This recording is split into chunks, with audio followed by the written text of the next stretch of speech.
Hey everyone, and welcome to another edition of the Risky Business Podcast. My name's Patrick Gray. We'll be chatting with Adam Boileau in just a moment about all the week's security news, of course, and then we'll be hearing from this week's sponsor, which is Nucleus Security. And Nucleus makes a vulnerability management platform that ingests information from all of your vuln scanners and asset inventory stuff, and, you know, they put it in a big vat and stir it around and then help you to do things like prioritize what you're going to patch that day.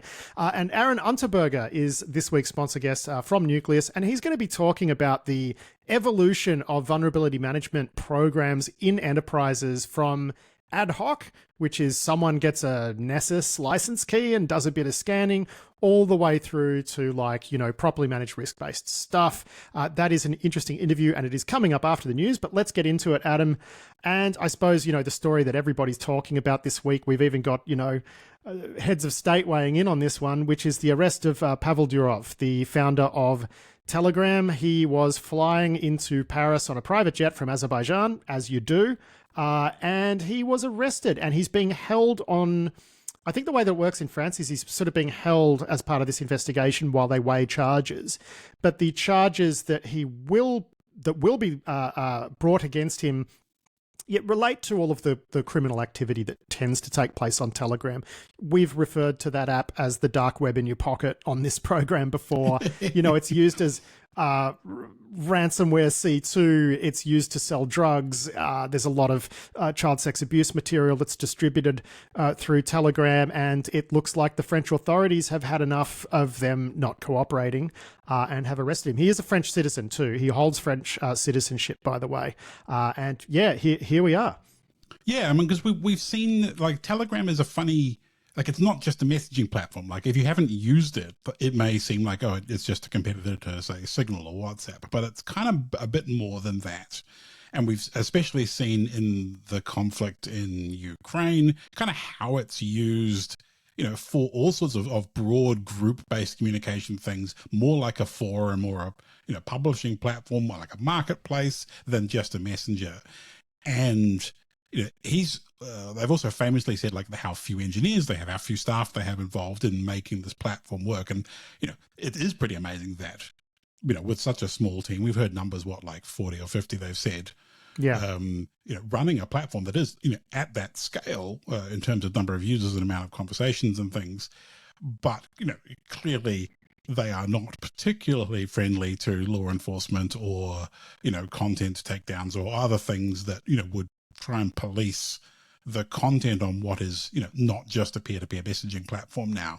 So it's kind of, you know, it's interesting to see where this goes. I mean, the French authorities, you know, we've seen a lot of kind of speculation as to what, you know, exactly how he's going to fit into their ongoing investigations. But we kind of don't really know yet, you know, more than the broad shape of that.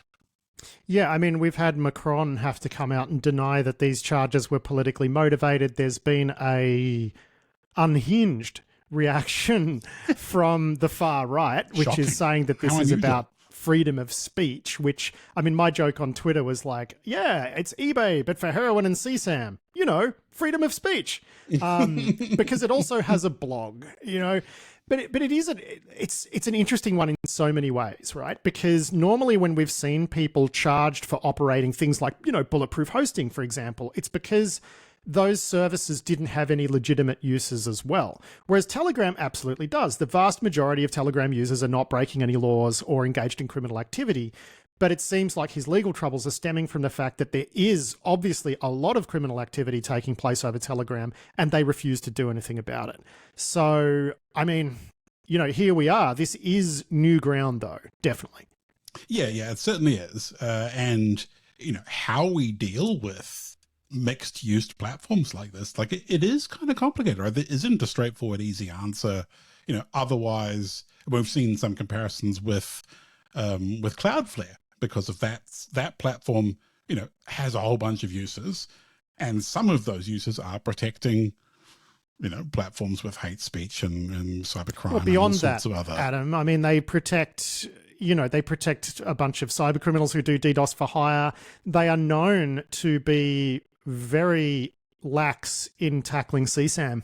as well, right? In the case of Cloudflare. But I do think it's different. So this is one of the few cases where I'll acknowledge that Matthew Prince's "we're just infrastructure" argument has at least a tiny bit of merit, because in the case of Telegram, you know, they're just not moderating this stuff, right? And we're talking about CSAM. We're talking about drug sales. We're talking about like absolutely dark web levels of criminality that they're just doing nothing about. And you sort of wonder what this would look like if the same level of activity was occurring on a platform like Facebook and they were refusing to do anything about it, you know? Yeah, I mean, it's a great question, and you do wonder what that would look like. And, you know, Twitter's not quite at that level yet, but it's definitely going in that direction. And that's, you know, I guess that's why Elon Musk has been weighing in his opinion about this as well. Because, I mean, you know, it wouldn't be too far of a stretch to imagine, you know, a Twitter that looks a lot like modern Telegram.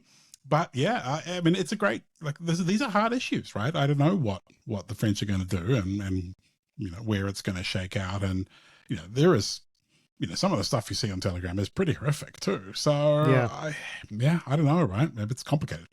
I mean, one thing I was planning on saying in today's show was that, you know, it's like defending this guy is sort of like defending Ross Ulbricht, and who'd do that? And then I remembered that like a whole bunch of people do defend Ross Ulbricht, you know, the operator of Silk Road, for those not familiar, and that indeed Donald Trump has promised to pardon him if he wins the next election, which was, I think, to curry favor with the Libertarians. But, you know, this ain't about freedom of speech. Like, it's just not. Like, this hasn't happened because there's edgy discourse on Telegram or, you know, a lot of anti-vax groups or whatever. Like, that's just not it. It's about the drugs. It's about the CSAM. There was also a really interesting post that our colleague, Catalin Kimpanu, posted to socials the other day. And the reason I immediately clicked on the link is because the comment that he posted with it was something along the lines of like, oh, I'm glad this guy said it, you know, that Telegram could be a front for the FSB. And I thought, oh God, you know, is one of my team members posting something a little bit crazy? And then I clicked through it, and this blog post makes some good points, right? Which is that Telegram seems to have some technical features that look like they were developed to comply with Russia's like SORM surveillance laws, which I thought was interesting. So there's also the added dimension to this that, you know, this guy is Russian. He hasn't lived in Russia for a long time. His story has always been that he left Russia when the government there wanted to start accessing a lot of details on users of VK, which he also founded. That's like Russia's Facebook. Other people say, no, that's not at all the case. He's very, very friendly with the Russian government. But there's this whole other element to it. And you alluded to it before too, which is that, you know, Russia uses this, like Russian troops use this to coordinate and whatever. And indeed, we've already seen the Russian government send official instructions out to government officials to say they need to remove stuff from Telegram right now and not use it anymore. But that's not going to stop troops in the field using it, right? Like, that's not realistic. Yeah, this is absolutely an extra dimension, you know, over and above the, you know, the comparisons to Twitter or Cloudflare. Right? It's Telegram is important to Russia as a technology and as a, you know, platform for supporting their operations in Ukraine. So there is absolutely a political dimension to this, and, you know, I'm kind of not surprised if that played into this. You know, like getting into the inside of Telegram, disrupting it, even just making chaos. Like, we've seen how much Russia and China love, you know, just sowing a bit of discord, Iran, sowing a bit of discord in the West, like this, you know, kind of going back in the, you know, in the opposite direction here. Because like, this is just going to cause all sorts of grief for so many things in Russia that just use Telegram as a platform. Well, I mean, I'll stop you there, because this is what Macron has specifically said. Whether you want to take him at his word or not is up to you. Excuse me, but he says this is not politically motivated. This is an independent judicial investigation into crime happening on Telegram, which, look, you know, you can choose to believe him, you can choose not to believe him, but you cannot argue that that's plausible and the most likely scenario here. No, I mean, I guess I meant like, no one's going to be sad about it causing chaos. Sure. You know, for Russia, right? I mean, even if it is a side effect of a regular law enforcement thing, as opposed to the primary motivation, it's just like, it's going to cause grief for them, and that's, you know, we're kind of into that. So, Yeah. It's probably worth reiterating too that Telegram is not an end-to-end encrypted service, so it has visibility. I mean, it has some sort of E2EE that they wrote themselves, kinda. They're a little bit sketchy about the details. And don't forget too, Telegram ran a misinformation campaign about Signal a few months back, saying that Signal couldn't be trusted and was completely infiltrated by the Americans and blah blah blah blah blah blah blah. And we saw Elon Musk get behind that one. So yeah, there's all nutty stuff. But that blog post that I mentioned that Catalan posted, you read it as well, and you were like, because there's like this weird API level access that you can get to Telegram groups. If there is a bot in a Telegram group, you could just hit this like Telegram API and like dump all of its contents and stuff. There's weird stuff there that really does look like it was built to comply with Russian surveillance directives. Yeah, and the blog post is from somebody, I don't know who, at THC, the Hackers Collective, which is the Hacker's Choice, which is old school hacker crew, and obviously hackers have sometimes strong opinions that are not necessarily correct, but there is some technical detail here about using that API, for example, to get data out of group chats, about the fact that the disappearing message thing is kind of client side user interface, not actually disappearing from the back end, and a bunch of stuff that does smell pretty funny and would be kind of what you would want for some law enforcement interface or law enforcement access. The blog post doesn't really go into how like authentication works, for example, there, but there's a couple of screenshots from some group chat in there, so it's hard to argue with a root shell, as they say. Yeah, so wow, what can you say? Like it's a really interesting story, and funnily enough, like I think his 96-hour hold is coming up like in hours from now, right? So by the time this podcast goes out, like he may have been charged formally, he may have been cut loose, like we just don't know what's going to happen here. Funnily enough, though, Thursday last week, I interviewed the Director General of Australia's Domestic Intelligence Agency, ASIO, Mike Burgess. He used to also run ASD, right? So he's like a very important person in the intelligence community here. He made some comments a few months ago about end-to-end, encrypted messaging platforms at his press club address. And I wanted to follow up and get a bit more detail from him. It took me that long to get that interview organized because obviously he's quite busy.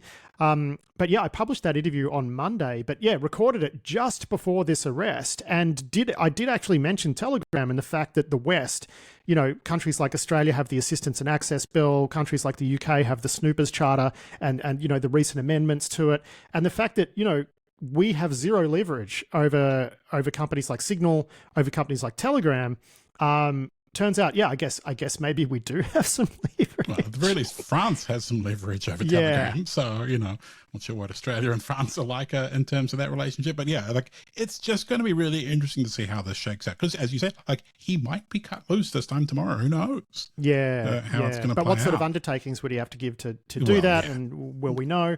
But look, just on the Burgess interview, I want to talk about that for a minute because I did find it very interesting. Because he really just seemed... So the comments in the press club were really like, it seemed like he was having problems with one of the major tech companies. They were tracking a group of, I think in the case that he was speaking about at the press club, was a case of like, far-right Nazi extremists who were planning violent acts, and they wanted to be able to get into those group chats. I don't know if that's like Apple iMessage or WhatsApp or whatever. And they weren't really getting much assistance. So I wanted to talk to him more about that and more broadly about, well, what do you do when it's not a company that has a presence in Australia, when it's not an Apple or not a Meta? And funnily enough, when I started asking him about Signal, it was kind of clear that he hadn't really thought about it a lot, which was really reassuring because he's so focused, it seems, on this particular problem where a company is in a position to help and isn't. And that's what he's so focused on, that when you start asking him to unfurl it from there, different types of access, different apps, it didn't seem like he really had a pre-canned response to that, which I found kind of reassuring. Did you get the same take out of that? Yeah, I think so. It was really interesting conversation because like he is very careful about what he says, and you can see him kind of processing your questions, or hear him processing your questions, and giving very considered and thoughtful answers. And for people like you and I that are used to reading the tea leaves around these things, I thought it was a very interesting interview. And he makes some solid points, right, around the requirements of, his requirements as, being, given these obligations by the Australian government to then go out and use the capabilities that he's got, and where it makes sense to, go and talk to platform operators versus, having to expend ODA on people's phones and all those kinds of things. But yeah, there was a lot of very careful wording. Yeah. And it's a very fun listen for that. Yeah. I mean, I just thought it was interesting because he was he was like, look, we can still get the job done, but the resourcing considerations are pretty significant, right? So if you want to put a human resource in place, do a human sort of infiltration of a circle of trust to get into some of these group chats, that's a lot of work. It's a lot of resources, and they have to pull things from elsewhere. Likewise, if you want to start spending megabucks on implants, again, this is a resource thing. So really what he was saying is, like, I think what really came through for me, was that he's like, look, there's companies just not helping where they could, and that's what we want to fix. So yeah, look, I posted that one to the main feed on Monday. I would encourage all of you to have a listen to it, because it was a very interesting interview. And I guess we'll talk again next week and find out about what's happened to Mr. Durov over there in France. Oh, and one thing worth mentioning, we didn't mention it on the show a couple of weeks ago when the news came out, but it's worth mentioning now in light of this arrest, which is Kim Dotcom, who has been residing in your country for a number of years, Adam. He's been fighting extradition for something like, 13 years or something? Yeah, it's well over a decade now, yeah. Yeah, over Mega Upload. He's finally, his extradition order has finally been signed by the government in New Zealand, and he is going to be stateside real soon, if he doesn't try to escaping on a yacht or something in the meantime. Yeah. I mean, he's been posting on X and saying that he's not going anywhere, but, good luck with that, buddy. And the thing that's funny about this is just how little media coverage this got in New Zealand, because we don't. We're so bored of Kim Dotcom. He injected himself into our domestic politics a few years back, a couple of election cycles ago. And he just made a total, fool of himself, and no one here cares. So, yeah. Stay, go, whatever, buddy. Just, don't let the door hit you on the way out.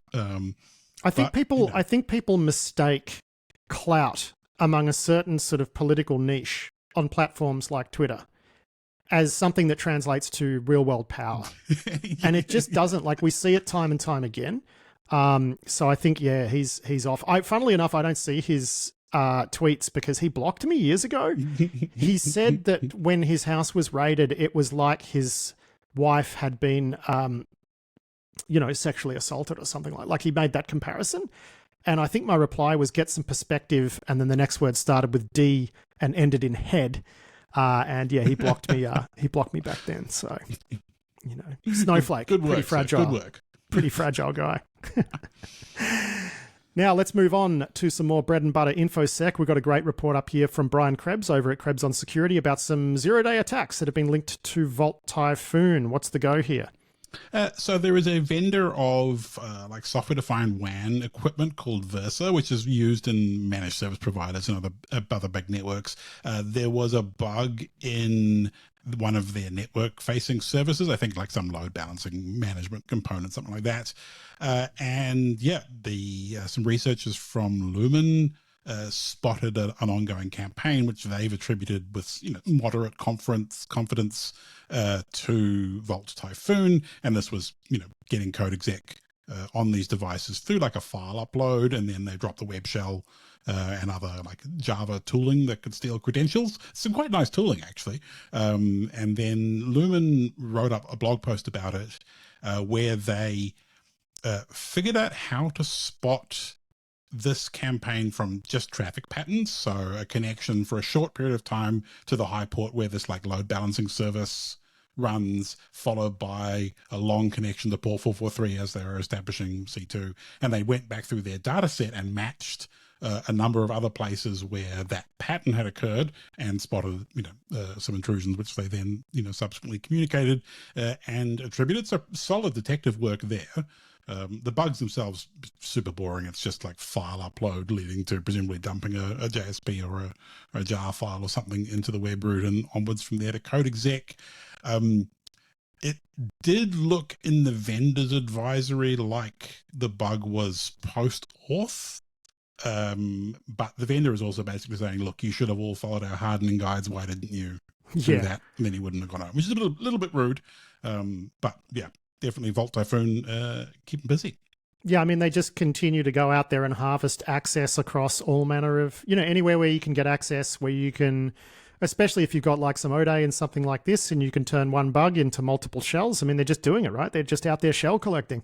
Yeah, exactly. And if you can do it in service provider networks or things that give you a lot of onwards access, then it's great return on investment, for a bug. And even if it gets burnt, patched and burnt in a month, you can do a lot once you're in big environments like that. Well, there's onwards access, but there's also a lot of bandwidth in those sort of places as well, which I thought would also be handy, right? Yeah, and also like if you're building relay networks, orbs, that kind of thing. Like if you've got control of of the control plane of a distributed WAN solution, then it's a VPN platform basically. Like SD-WAN is just another word for VPN, and you can use it for a lot of good stuff. Happy days, as we say in this part of the world. We've got a couple of reports now about some mystery cyber attacks. We're not really sure what they are.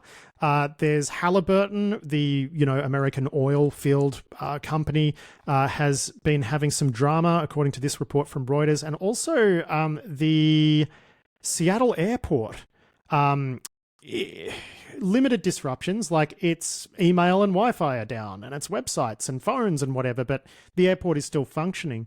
But I guess what's interesting about these two stories is we don't really know what the nature of the attacks are. Is it some sort of incident response triggered by espionage? Is it ransomware? Is it DDoS? We have no idea.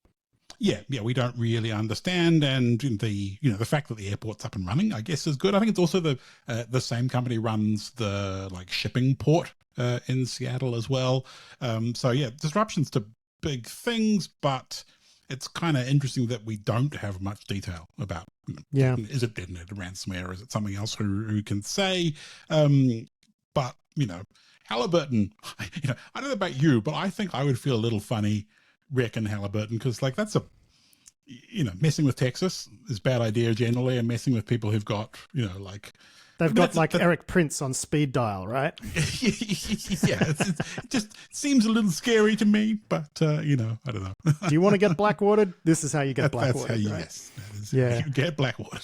Speaking of things that aren't confirmed, I'm just going to float a little rumor. I just heard this from one source, right? But it is a pretty detailed rumor about a company that makes, among other things, firewalls. And apparently there's been a massive leak of config files for their customers, which is interesting because I think someone had stuck them in SharePoint and then resigned, went to their next job. Then the company did MFA enrollment for everybody after that. And of course, because this person had left and never logged in, it looks like they never got enrolled in MFA. Someone eventually got the creds, discovered that they worked at this security place, got in there and found all these customer configs on SharePoint, and it's turning into a bit of a thing. I'm not going to name the company at this point, but yeah, that could be a fun one to talk about next week. We just have to see. I think they're trying to keep it quiet, but yeah, let's see how that works out for them. I mean, if I'm hearing about it, they're not doing a great job, yeah, right? Exactly. Oh, that sounds messy. Messy.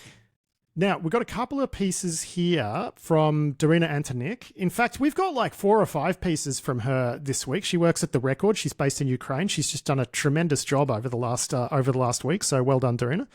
The first story here is the Russian government is calling for restrictions on surveillance cameras, dating apps, and whatnot in cities that are under attack by Ukraine. So the reason I find this interesting is because CCTV cameras, we always thought the risks from CCTV cameras, and indeed they are, right? The risks are they can be used as a vulnerable staging point to propagate attacks further along on the networks that they're connected to. They make good hot points, whatever. But we're just seeing time and time again stories emerging from places where there's actually armed conflict, that these insecure cameras are being used by adversaries to actually track fires and see if their stuff is hitting the right places. It's also being used to do things like monitor troop convoys, gather intelligence and whatnot. And, you know, we've seen this in Ukraine, we've seen this in Russia, we've seen this in Israel. And, you know, I just find it really interesting that this is something that I think governments need to be on top of now. They need to have a really good understanding of what their exposure is here. So should there be some sort of military action against them, they're in a position to move quickly to remove that access from their enemies. Yeah, it's a really interesting twist, because when you see, you know, when you see in movies, you know, some hacker who takes over cameras and looks at things, you know, typically it's framed as like a creepy surveillance state thing. Like I'm thinking of all the movies with, you know, where you can hack into any camera in the city and track people around, but it's framed as creepy government surveillance or creepy law enforcement or, you know, that kind of thing. But seeing it kind of turned around and used, you know, by an adversary for directing fire, for recon, for all those sorts of things. Like it's an interesting twist on it, and it makes all of the conversations we had around some of the Chinese camera brands, you know, Hikvisions and whatever else it was, Dahua, kind of brings a bunch of that into focus in ways that perhaps during that debate people didn't really think about because we didn't have great examples of it. Now we do. And we see how useful it is. And yeah, I mean, I think you don't want to be in a position where the Russians are now of scrambling to have people not post, you know, access to their camera, not have their cameras available, or post to dating apps with pictures in the background, you know, of where they are. Yeah, it's probably a pretty important thing for nations to be aware of, you know, and where, you know, how their exposure looks. Yeah, so the Russia's Ministry of Internal Affairs has said that Ukrainian forces are remotely connecting to unprotected CCTV cameras, viewing everything from private yards to roads and highways of strategic importance. So yeah, it used to be, we'll hack into the cameras. The Hollywood paradigm was, we'll hack into the cameras and we'll follow this person. Whereas really it's like, oh, look, I'm on this traffic cam and there's a convoy there, let's HIMARS it, right? Yeah. Or Bob, your artillery missed, you know, aim to the left a little bit. Okay, you got it, right? So that... you know, just fascinating stuff, absolutely fascinating stuff, and a real risk for everybody. And quite often too, these cameras, and I'll just, you know, mention this, quite often these cameras are not as easily discoverable as you might think, because they will UPnP their way onto the internet. Yes. So sometimes you'll be scanning for them and you will find something that, like, it just looks like a Cisco whatever, but it's actually got a camera poking through, right? So it becomes a discovery game. If your discovery is better than the domestic discovery of the nation you're targeting, you know, you're going to find stuff they missed, which is a reminder to run zero. Yeah. Because they will show you, oh, it's a Hikvision on the Cisco operating system, which always looks a little bit funny in the results, but yeah. That's a good one there. Another one from Dorina too is that Ukraine has launched this like massive cyber range. What's the purpose of this? Is this for training, for talent discovery? What's the go here, Adam? So this seems to be a range that has been set up for all sorts of purposes.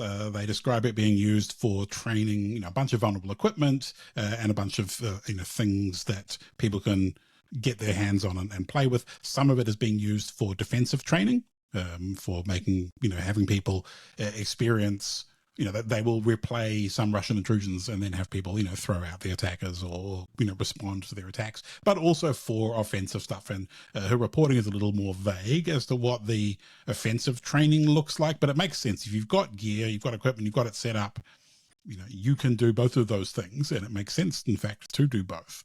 But I think it's a really interesting idea to extend this, you know, beyond just people who manage critical infrastructure and into, you know, students and citizens and whoever else is interested and willing and able, right? Yeah, that's the interesting thing here, right? Is that this isn't restricted really. If you're a student, if you're a researcher, a state official, a critical infrastructure employee, whatever, you can go and get involved. And I just think, you know, often good policy ideas come from crises, right? And this is probably an example of that. Like, I look at this and I just think, why aren't we doing this? we should be doing this, like why aren't we setting up? I mean, in this case, they've set it up in a huge hangar somewhere, right? Why don't we have something similar to sort of surface talent and just learn? It's a great way to meet people, to discover talent. I just think we should be doing something like this. I think, all countries really should be doing something like this. Yeah, no, I completely agree. I know when I have read about, say, some of the test labs that were stood up during the, Huawei mobile phone, system where people were getting Huawei thrown out of their countries. And there were a bunch of places that had test environments with telco gear that they were using for research. And it's like, well, I like telco gear. I like hacking. But actually standing up a full-scale telco test lab is beyond my budget, beyond my skill set. But I would totally go spend a weekend or two, whaling on some Huawei kit and popping some shells. That sounds like fun. So, but there's plenty of people like me, I guess. I hope. Well, I reckon you're more likely to be one of the people walking around with a clipboard, right? Like making notes on who's doing cool stuff as you watch them, at their consoles. These days, yes. But once upon a time. Once upon a time, that's right. Funnily enough, I did mention that this Russian communique from the Internal Affairs Ministry talking about the cameras also said that, the troops really need to get off the dating sites near the front lines, right? Within HIMARS range, maybe don't use dating sites, which seems like good advice. But the US military is doing a information campaign using Tinder at the moment. I think targeting like Hezbollah militants, and it's interesting, right? So you're just swiping along, swipe, and then along comes a message in Arabic with a picture of like a US warplane saying, America will defend its allies, basically saying don't take up arms against us because we have planes nearby and we're going to blow you up. So whatever, like the efficacy of this, I have no idea if this will work, but I just think it's an interesting contrast between this and the stuff we talked about a few weeks ago, where the US was doing like COVID misinformation in the Philippines. Like this is much more along, this is the US DoD staying in its lane. I dig it. Yeah. I mean, it does, like the jokes write themselves, about hot cluster munitions in your area or whatever. But I guess this, I don't know if it's going to put anybody off who is going to fight against the, imperialist Americans, but why not, right? I can't imagine it was particularly expensive. I think the Washington Post reached out to Tinder to ask about the campaign. They've since pulled the ads. But I mean, of all the crazy things that happen in the world, this seems like one of the less crazy things. So yeah. I mean, if you're Tinder, you don't want people thinking about being blown up when they're swiping, right? Well, no, it's probably it's supposed to be a good vibes platform. You would think. What else have we got here? We got one from David Jones over at Cybersecurity Dive, where CISA has come out and said the improved Microsoft logging that the US government kind of demanded after the State Department intrusion. They haven't really said much, but they're saying that it's really helped, right? Which I find interesting to have CISA come out and say we are using this new expanded logging that Microsoft was sort of cajoled into providing to stop real world attacks. So I think that's just a nice little data point, and I thought it was worth mentioning. Yeah, it's nice to have some kind of positive sounding news, and I guess Microsoft has been getting a lot of stick lately, so maybe a little bit of carrot doesn't go too far astray. Yeah, thanks for doing that thing we made you do. It was helpful. Yeah, I guess. Is that a carrot? I don't know. Is that a carrot or is it just rubbing it in? I don't know. And yet one more from Dorina here. This isn't really a cybersecurity story, but just the scale of it I thought was worth mentioning. A guy has been extradited from Thailand to China. Apparently, this is the first time this has happened under their extradition agreement, for a financial crime at least, right? So it is a sort of unusual sort of extradition. But this guy, China identified the suspect only as Zhang, but news reports said his name is Teddy Tiao, and he's a Malaysian businessman. And first of all, Teddy Tiao is just like the perfect name for a Malaysian businessman. You and I have both spent a lot of time in that part of the world, right? And, you can picture him when you hear Teddy Tiao. Exactly. You can absolutely picture him. But apparently they were running a scam, like targeting Chinese citizens, and it was like just a pyramid scheme, but with a cryptocurrency dimension. But he made $14 billion in profit, right? Which is why I thought this one was worth mentioning. Like, why bother with BEC? Why bother hacking exchanges? Why bother with ransomware when you can just trick people into sending you money? Yeah, I mean, that's a hell of a big pyramid scheme at $13-14 billion. Like, I guess China has a lot of people, so you can make the pyramid pretty big. But yeah, I mean, you know, we don't like to just hand it to them, but $14 billion is pretty good work. Yeah, and I think the upper end of what crime. people were bilked for was like $34,000. And you're like, wow, how many people were in this? Yeah, 10 million members. Yeah, that's incredible. Nuts. Yeah. Absolutely incredible. Good job, Teddy. Teddy aimed high, and it worked for a little time. Too close to the sun. Flew a little too close to the sun. That's right. Now we got yet one more from the Record. This one written by John Grieg, and really, this was an interesting one, right? Because I had to talk to you a little bit to figure out exactly like how this worked. But it's basically a Android malware campaign that involves a social engineering component to do NFC relay from the victim to an ATM withdrawal. And I'm like, but how does that work? Are they trying to like clone the card? Or, you know, that shouldn't work. And it's like, no, they were doing real-time relaying. And the reason they got pinched is because, yeah, one guy was like hanging out near an ATM all day, looking really suspicious, so that, you know, when there was like someone on the hook who was doing the thing, holding their card near their phone that happened to have this malicious app on, they could then hold their relay device up against the ATM and like get cash out. So like a pretty clunky scan, but also funny because, and we also spoke about this earlier, I think, was it KiwiCon 3 or 4? Maybe 5, I think. Maybe 5, yeah, a long time ago anyway. We saw Nick VD doing a talk about exactly this, right? Doing NFC relay attacks. And then here we are, I don't know, 15 years later or something, and someone's actually done it. Yeah, like it's interesting because they've assembled all of the parts of the scheme into a working end-to-end model. And clearly it was not flawless, as some of them have ended up in jail. But like the social engineering side of it is quite interesting. They would ring people up, and I think this was in the Czech Republic. They'd ring people up and they would say, your credit card has been defrauded. You need to change your PIN number to protect yourself. Download the bank PIN changing app. And then they would social engineer people into downloading this like side loading or whatever their, you know, fake PIN changing app, which then had half of the NFC relay. And then they would say, okay, you have to get your card, you know, hold it up to the back of your phone so that you can do the PIN change process. And of course it would ask for the old PIN. So now they have the card in the sense they can relay it. They've got access to the PIN, and then the accomplice is standing next to a point of sale terminal or an ATM or whatever else and can go and relay with another Android app, I'm assuming, to the point of sale terminal and buy goods or withdraw cash. And, you know, it's clunky, but also like it clearly works, which, yeah, I mean, well, it worked until the guy who was hanging around the ATM just looked so sus that someone called the cops, right? Well, like, yeah. This isn't something that you're going to scale real well. I just thought it was interesting to see a real world NFC relay attack, right? Because I can't think of seeing this before. Yeah, I mean, the only other places we see this kind of thing in the wild is car theft, right? Where you're relaying to, you know, but that's different because, you know, that's passive. You don't need the user to be doing anything. You know, you just hold up that big antenna near someone's front door until you can lock onto the key and then relay it to the car. It is different. Yeah, and like I am surprised we don't see more, you know, small scale paywave, you know, tap to pay fraud, you know, in like bars or something where people are in a crowded situation and, you know, you could go up to the bar and pay for a drink and your associate just holds, you know, the other half of the phone, you know, to someone's pocket on the other side of the bar. Like I would have thought that we would see more of that.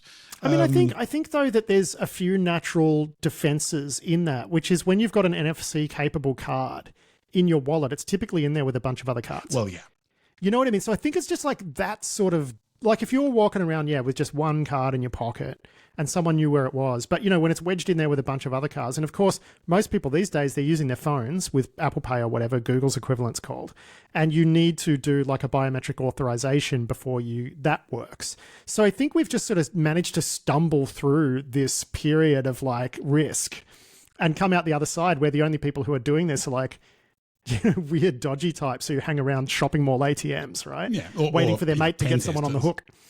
Yeah. There've been artificial pen test situations. Like, I mean, I know we once, when I worked at Insomnia, we paid someone to break into our office and they like cloned Brett Moore's like building access card off him, and this wasn't like NFC. This was like low frequency, other RFID tech. They cloned his card in a bar and used it to walk into our office. So like people, you can absolutely do this in the field, but it's just, actually doing it practically, usefully at scale, it hasn't been the big thing that we thought it was going to be. It's not what, Nick VD thought it was going to be when he wrote it up and demoed it at KiwiCon. So it's still a cool demo though. But I got to ask, who was the pen testers? Who were the pen testers who got you? Can't say. Probably shouldn't say. Okay, right. Australians, Australians, them, it's fine. Yeah. I think I know who. Anyway, moving on, and we do have another one here from Ars Technica. Dan Gooden wrote this up, which is about progressive web apps. Attackers using them to like socially engineer people to install progressive web apps onto their mobile phones to do shady stuff. Now, the reason I find this one interesting is because I remember having conversations about these with Alex Stamos years ago about how eventually they were going to sort of be a problem for Apple, which tries to do this walled garden thing, right? And PWAs can basically do everything that an iOS app can do. So eventually people were going to move on to doing this. And I think Apple's response to this has been to make using them kind of clunky and difficult, right? So there's like this real path of resistance. There's real resistance in the path to users actually wanting to use these, right? Which makes a lot of sense. So people still can use them, but it's fiddly. And of course, where there's a fiddly process is a social engineering opportunity, and that's kind of what we're seeing here. So can you walk us through this one? Yeah, so the idea here is that progressive web apps and the equivalent, like there's a standard called Web APK on Android, is where you have an application that is just a browser, but packaged up with a user interface that feels like a mobile application. And the idea is that the modern web tech stack in the browser is sufficient to do a lot of things. And if you don't need access to specific hardware, if you don't need specific kind of capabilities, then why not just have a mobile version of your website? Which is, sorry to cut you off, but that is what the vast majority of apps on people's phones actually are. They are just a browser, hitting a web app. There might be some local storage for like authentication and, session information. I'm guessing you can do that with PWAs as well. Yeah, there's a degree of integration, but it's less full featured because it's cross-platform, I guess. Yeah. But yeah, like most mobile apps are just a thin skin around a web app. Yeah. Or around a web browser and the web app. So where you have a tightly controlled app store like Apple's environment, if there's some other way that can make things look and feel like an app, then, why not use it to trick people? And, other than nerds like, you and I and our dear listeners, no one cares whether it's a real app or a progressive web app. If it looks and feels the same, then why? It seems weird that we haven't seen this before because it's kind of so obvious in retrospect. Anyway, so people are making applications that pretend to be your bank, pretend to be a password manager, whatever it is, and then tricking people into installing them without having to go through all of the hoops of getting it through the Apple App Store review or the Google Play reviews, such that they are. So kind of smart. And, on some platforms, like Chromos, for example, the way that the applications integrate, it's a little more clear that they're a progressive web app, whereas on other platforms, like it's pretty seamless. So, it makes a lot of sense that people would social engineer here. Yeah. So we'll link through to that write-up. It's worth a look. I mean, I think this is one that, as I say, like Stamos flagged this to me as a risk years ago. And he said eventually, PWAs are a big part of the sort of app future. But I guess, Apple can make decisions here, right? They can make the process even more clunky or whatever it is. There's going to be things that they can do here to really have that walled garden approach remain, right? I think that's the thing. When you realize these app stores, they actually do deliver us some value, quite a lot, actually. Another one from Krebs on security, and this is a story that we've talked about in one form or another over many, many years. Basically, so the issue here is that Windows networks tend to try to reach out to domains. Brian's written this up. What's the go here? What's the risk? What little bits of Windows internals are still doing this? So this story talks about if you've got your Windows domain, like your internal Windows Active Directory domain name is also an internet name.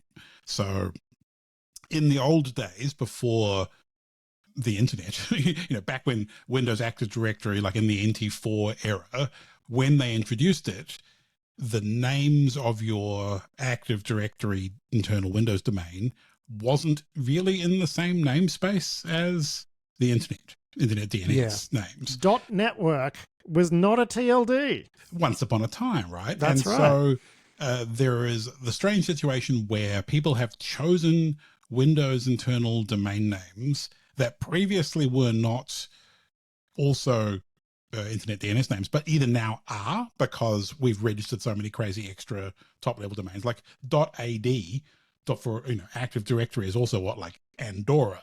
And a lot of people who set up Windows Active Directory back in the day never really thought about that. And so we're kind of in the same position as WPAD, where some Windows things that weren't ever really meant to be connected to the internet now are, and now the internet has changed underneath it, and that has some security impacts. The most notable of these, I guess, is, there's so many top level things like, .global or .cloud or, .limited that people would have used for names internally.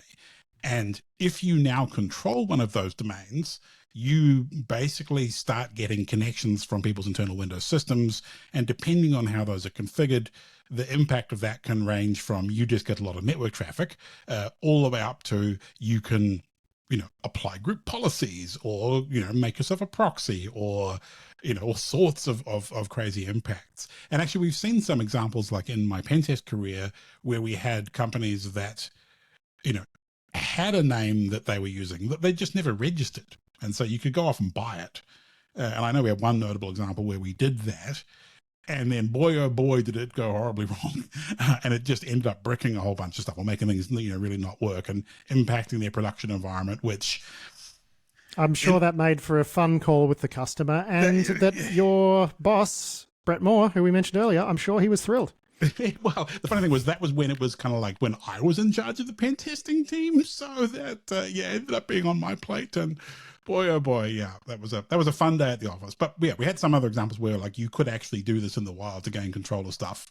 Anyway, so Brian has written this up, and I think, it's an issue that's been around for many, many years, but people generally don't think about it and it's not well understood. So I was really pleased to see Brian write it up because it's a thing we've tried to explain to customers over the years, but it's also very, very hard to fix because changing this is difficult. And that's the real crux of this problem is if you are in this situation, what do? Because in the old days, it didn't matter because all of your corporate Windows machines and servers and whatever were on your internal network and you controlled the DNS and you could provide different answers. Now, especially post-COVID, everybody's off network, everything's moved into the cloud. All these things that used to be on your internal network are now just on the internet. And all of a sudden you don't control the DNS and things can start talking, to stuff that you don't expect. Yeah. And it's crazy too, because in this write-up by Brian, it does go into WPAD. WPAD's a thing again, which is amazing. I mean, I made a lot of noise about that based on a KiwiCon talk. Years ago, I wrote that up and it went, quite viral at the time. And, Microsoft tried to fix it and it just turned out to be really hard because you basically need to maintain like a really active block list of like the verboten WPAD domains. And like, I think even I vaguely recall Dan Kaminsky trying to do some work on that like back in the day. And it's like, it's hard. Look, we got to move on because we're kind of running out of time here. Real quick, there was some research out of Sophos. You spotted something interesting in it when we were preparing this morning's Risky Business News podcast news bulletin, which is that threat actor kept getting busted using stolen certificates, stolen driver signing certificates when they were in this environment. So they just kept pulling out new ones out of the top drawer, re-signing stuff and going right back in there, which, and your point, I totally agree with, just shows us the woeful state of the driver signing ecosystem at the moment. Yeah, this particular actor, Sophos, looked at, one intrusion, and these people used 9 different certificates over the space of 18 months after they spotted them, initially, they got blocked by some Sophos software because of the certificate they were using was marked as stolen, and they came back, was it 30 seconds later with the same driver signed with a different certificate. So, that suggests A, they either have them all on the shelf, or B, that they're very agile, very used to having to re-sign everything, and that's just kind of normal operational practice. So, yeah, I just thought that was an interesting nugget. Yeah, the Microsoft's driver certificate like block list thing, I'm not super confident that that's going to get you very far. I mean, it's yet one more reason, again, huge fan, Airlock Digital, they can actually take care of that problem for you. Like if you start noticing allow list requests on the same box for, like 8 different driver signing certificates, like I think you're probably going to notice that, right? You're having a bad time if that's the case. There's some yet to be disclosed bug in SonicWall. They've pushed a patch out for a vulnerability in their, Sonic OS platform. The only reason we mention it is because it has a CVSS score of 9.3, which I'm guessing is why we don't have details in it, because it's going to be something extremely dumb that's trivial to exploit. Security vendors, way to go. Ooh, good job. Yeah. And finally, there was a bit of research you posted, disclaimer. It comes from a sponsor of the show, which is Trail of Bits. But Opal Wright at Trail of Bits has written a big post on hashing algorithms. Yeah, this is just like if you are interested in how people use hashing algorithms to build their own cryptographic structures, to build stuff, and all the ways that can go wrong, it's a great read. So if you're a pen tester or if you work at a place where developers are likely to invent stuff out of hashing algorithms, then you should put this blog post in front of them. It's called YOLO is not a valid hash construction. We do not YOLO here, no. I think is the vibe. All right, mate, that's actually it for the week's news. Thanks so much for joining me. Great discussion as always, and I'll catch you again next week. Yeah, thanks so much, Pat. I will talk to you then. All right, it is time for this week's sponsor interview now, and this week we're speaking with Aaron Unterberger, who works for Nucleus Security. Nucleus Security makes a platform that ingests data from all of your vulnerability scanners, code, security scanners, asset discovery tools and whatever. They put them all in one place, and then from there they can help you to sort of normalize that data. So if you've got multiple findings from multiple scanners, it winds up being one thing, not multiple. And they can help you cross-reference a lot of this vulnerability information with say threat intelligence, like is this bug being exploited in the wild, that sort of thing, and really help you to sort of prioritize your vulnerability remediation efforts. So Aaron joined me though to talk about how vulnerability management programs typically evolve. They start off very ad hoc, which is maybe someone starts with doing some Nessus scanning or whatever, and the evolution just sort of kicks on from there until it becomes a very complicated maintenance program. So here's Aaron Unterberger with all of that. Yeah, the first stage is, like you said, it's the ad hoc stage, and that's usually where there might be pockets of scanning. It maybe isn't a enterprise-wide practice, but it could be in response to maybe there are headlines, there's software that an organization uses or in a similar sector. It could also be in response to compliance requirements, what have you. But for one reason or another, an organization is doing scanning within some part of the business or organization. And there's like one person who's responsible for taking the output of that scanner and then, figuring out who to hassle to patch. And that's kind of how it goes, right? Yes.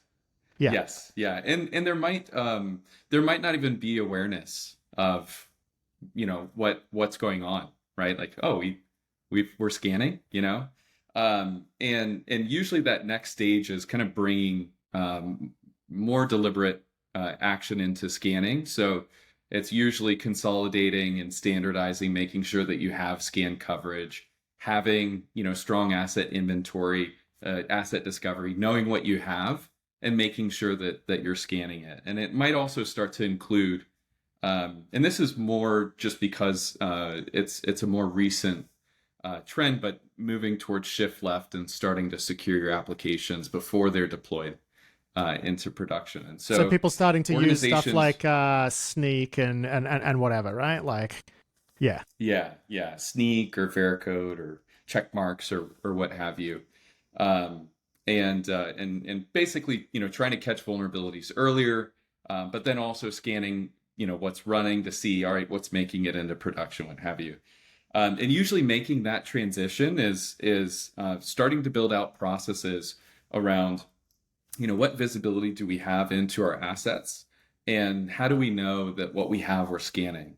So having an asset inventory, having a way of keeping that updated, and then also as findings are discovered, who's responsible for that? So it's starting to build out processes for understanding, what does this workflow look like from, discovery to verification and assignment, remediations, and, what have you. And there could also be other processes like exceptions, right? So, systems are end of life. And so what do we do for systems like that? So there's all these processes that start getting built out because it's now a more deliberate practice for the enterprise. So that's kind of the transition from the ad hoc to more of the, enterprise-wide, scanning. We're starting to make this an enterprise effort. There are other stages of maturity as well. So as you start to build out those processes and you start getting really good at knowing what you have, then the next stage is, well, now we actually have too much information. We don't know what to do with it. And so that's usually once, an organization starts to see, all right, now we're getting friction with our remediation teams because now we do know where to send an email or send a ticket or what have you to get something fixed. And they're pushing back because they're like, what's this? Why do I need to fix it? And so that's where having a prioritized approach, right? And typically you'll hear like a risk-based approach, and that's where you take the risk of the vulnerability and you also look at the risk to the business, right? So, do we have assets that have sensitive data on them that have, critical vulnerabilities? Do we have publicly facing assets, things that are, out there in the wild to be exploited? Or do we have assets that are mission critical to our business? And it's different for every organization. So I'll see, a credit card company might say, well, we care a lot about PCI compliance. And that might be our number one, risk metric that we track. But an airline might care about, ticketing or booking or flight operations or sensitive data, right? So different organizations might prioritize things differently. And so this next stage is really, if you're going to be asking work of the different parts of the business, this is where you can start to translate and speak that language of, this is a threat because it is on one of our publicly facing systems or on a mission critical system. And then we can also look at what the risk is of the vulnerability as well. And that's actually another interesting problem, because if you look at the overall data set of CVEs, the distribution of risk is highly concentrated in just a few. So the analysis varies, but it's typically between 2 and 5% of CVEs have been exploited. And so how do you also target those vulnerabilities so that way you're not missing them, right? And often they can kind of get covered, obscured by just the sheer volume of data. Yeah. I mean, it's interesting that you mentioned airlines, because it just occurred to me that fundamentally patching computers, it's a maintenance task, right? It's like the airlines, they maintain their planes. They know that they've got to inspect the fan blades after so many operating hours. They know that this seal needs to be replaced. These things need to be checked. And what makes it different in a, IT context is, like, I guess if we're going to extend the metaphor, the first step is like finding out how many planes you have and where they are and what the models are, and then figuring out who's going to maintain them. And it's like you're trying to essentially build, vulnerability management. Essentially, you're building a maintenance program from scratch when you don't even necessarily understand the scope of what you're trying to maintain. So, like even just having you describe going from scanning all the way to that, like it's stressful. It's stress inducing, so... It's a lot. There's so actually you just reminded me. So just having an inventory. So imagine you're an organization who's moving to the cloud and you have shadow IT and you have OT. And OT, there's massive sprawl because it could be everything from a smart plug to an embedded system or a cyber physical system, something that like really is running the business.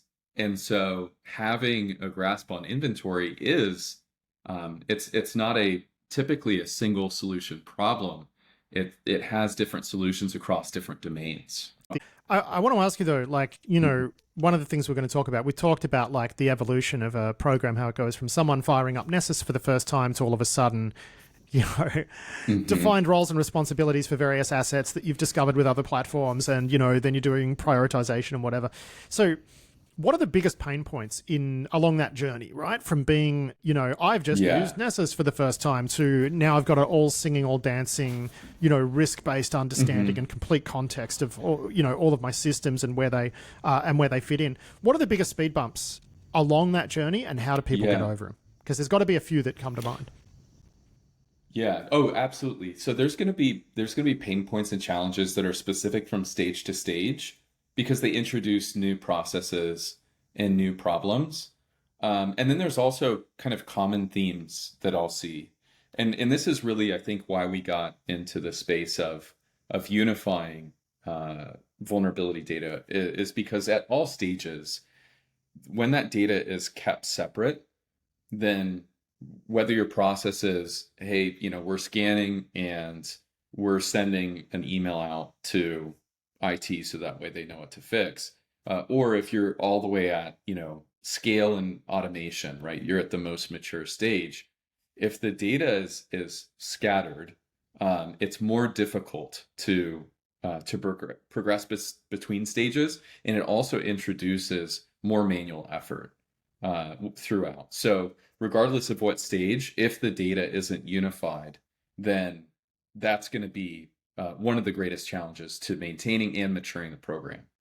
So at every stage of the way, getting that complete view, bringing it together, that's the hard part. I mean, you would say that, given Absolutely. that you make a platform that does that, but I would also acknowledge that actually does make sense. Yeah. Yeah, and there are different ways that you can do it, right? I see a lot of organizations that have built their own integrations and have built their own processes and systems. And in some cases that works. The challenges that brings about is one of the first kind of program halters that I'll see is if data can't be trusted, then a remediation team is just as likely to say, hey, well, I can't trust this data, so I just need to stop altogether. I'm not going to even make the effort. So data integrity is a really big challenge just on unifying your data, making sure that it's trustworthy and it's correct.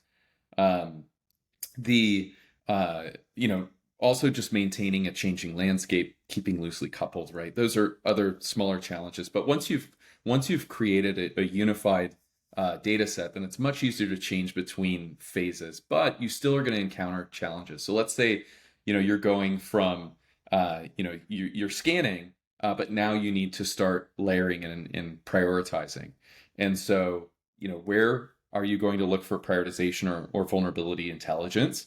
So vetting sources and looking for information that's going to be useful to your organization. So if you're in, for example, in the United States, if you're in critical infrastructure, then you might care about CISA CAV or critical infrastructure APTs, right? So there might be certain feeds that are relevant to you.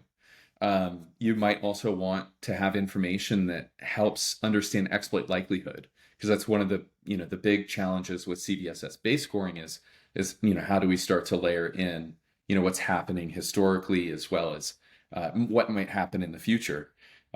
So another metric that's really, I like to call it the crystal ball, a little tongue in cheek, but it is a forecasting model, EPSS, which is a probability estimator that looks at, it's a machine learning model, but it's been around for a long time. And so it's had a lot of opportunity to be kind of hardened and verified. And so it does a really good job of predicting what is going to be exploitable in the future. So you'll have times where CISA CAV says a vulnerability is not exploited, or Mandiant or other threat intelligence says, well, there's no historical precedence of this being exploited, but it still has a high estimator because maybe we're seeing mentions of it in dark web. EPSS says, well, it is a, trivially easy to exploit, remote compromise that requires one string of whatever to be sent over. Yeah. Well, look, Yeah, we're going to wrap it up there, but I guess, look, the main theme, the theme that we just keep coming back to is it's really about data, handling the data. You know, once you go from, that very early baby steps towards doing your first Nessus scan up to having to handle, all of that context and be able to do it meaningfully.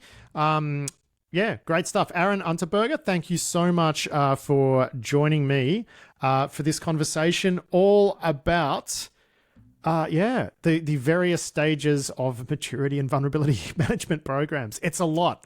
Thank you. Yeah. Thanks, Patrick. Appreciate you for having me. That was Aaron Unterberger there from Nucleus Security. Big thanks to him for that, and big thanks to Nucleus for supporting the Risky Business podcast. And that is it for this week's show. I do hope you enjoyed it. I'll be back tomorrow with an edition of Seriously Risky Business in our other podcast feed. But until then, I've been Patrick Gray. Thanks for listening.